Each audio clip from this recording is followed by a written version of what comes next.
Have you ever found yourself caught in the endless current of later? Later, I'll pursue that passion project. Later, I'll tell them how much they mean to me. Later, I'll finally make that change I keep thinking about. We treat time as an inexhaustible resource, like a vast, limitless ocean stretching out before us, always promising another chance, another opportunity, another day. This illusion of infinite tomorrows can be a comforting lie, a soft cushion for procrastination, but it's also a subtle thief.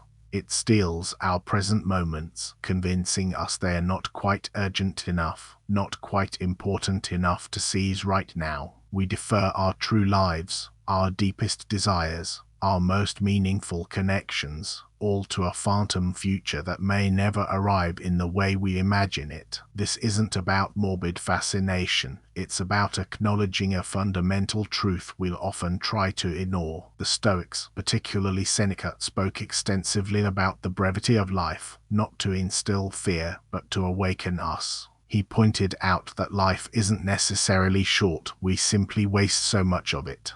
We are like careless spenders, squandering our most precious currency without a second thought. Think of how quickly you spend money on things you don't truly need, only to realize later you lack funds for what truly matters. Our time is far more valuable than any currency, yet we let it slip through our fingers on endless distractions, trivial disputes, and worries about things utterly beyond our control. This is not a lament, it is a call to honesty, a call to look squarely at the clock and see that its hands are indeed moving steadily and relentlessly toward an undeniable end. This awareness of our finite nature, often called memento mori, is not meant to depress you, but to clarify your vision.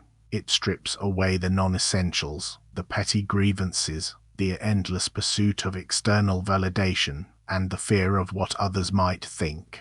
When you truly grasp that your time is limited, the trivialities suddenly lose their grip. That minor inconvenience that would normally derail your day, it shrinks. That social media post you agonized over, it becomes irrelevant. The urgent question shifts from what should I do to please others to what truly deserves my precious, irreplaceable attention today. This perspective is like a sharp blade, cutting away the deadwood of your daily life, leaving only the vibrant, essential core. Consider Marcus Aurelius, who, as emperor, faced immense pressures and constant demands.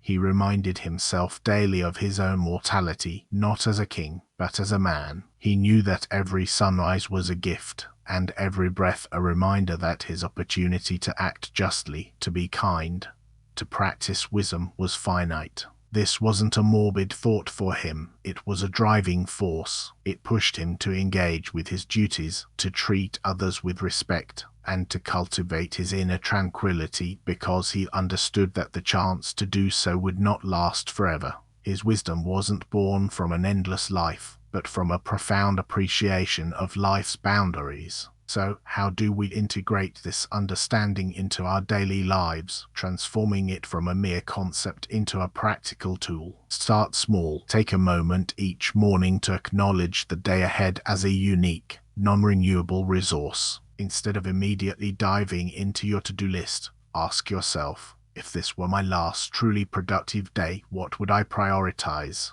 Who would I connect with?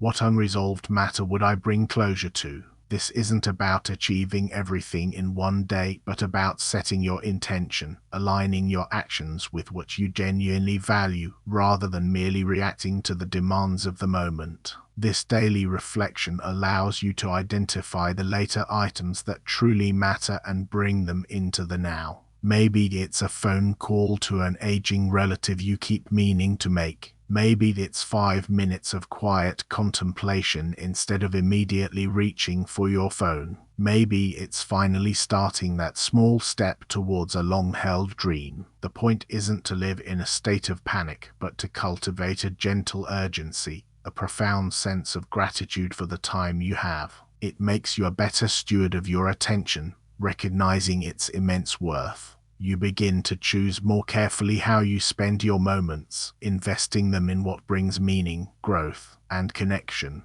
The clarifying power of limits means understanding that your life is not a dress rehearsal. This is the main event. There is no later way you will suddenly have unlimited energy, perfect circumstances, or an abundance of time. The conditions are what they are right now. Embrace this finite nature not as a burden, but as a catalyst. Let it sharpen your focus, deepen your gratitude for the present, and empower you to act with intention. Today, choose one small thing you've been putting off that truly matters to you, and simply begin it. The future isn't promised, but this moment is yours to claim. Embrace your finite time not as a burden, but as a catalyst for what truly matters.